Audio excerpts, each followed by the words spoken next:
Les violences xénophobes en Afrique du Sud viennent ternir l'image de la nation arc-en-ciel, une véritable descente aux enfers. En début de semaine, ces violences ont fait une dizaine de morts. Le continent tout entier s'indigne. Et la toile aussi. Déjà, le président de la République, Félix Tshisekedi, a boycotté le Forum économique du Cap en réponse à ces violences. Une décision qu'approuve Patrick Mbeko. Il écrit « Même si j'ai souvent été critique envers Félix Tshisekedi, je salue et soutiens sa décision d'annuler sa participation au Forum économique mondial. Mais pour cet internaute, le président devrait faire bien plus que ça, prendre des mesures drastiques contre cet État xénophobe en leur coupant, par exemple, l'énergie électrique en représailles et informe même que 50% de l'énergie électrique utilisée en Afrique du Sud proviendrait de la République démocratique du Congo. La RDC qui compte dépêcher son ministre des Affaires étrangères Marine Toumbanziza à Pretoria dans les jours à venir, informe Dieudonné Dikita.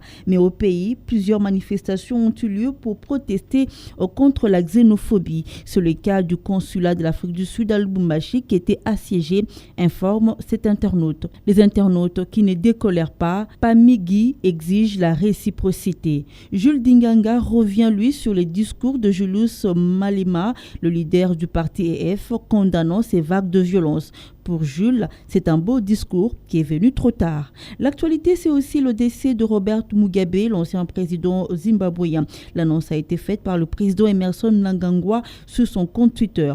Une nouvelle qui a provoqué une vague de réactions.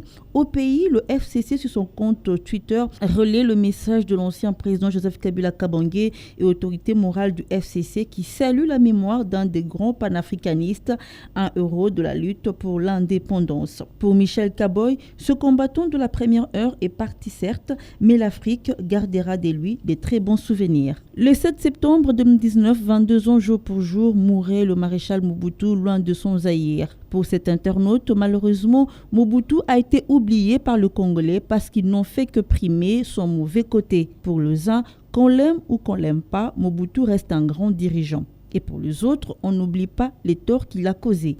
Qu'à cela ne tienne, 22 ans après, reste en paix maréchal, vivement un retour chez toi.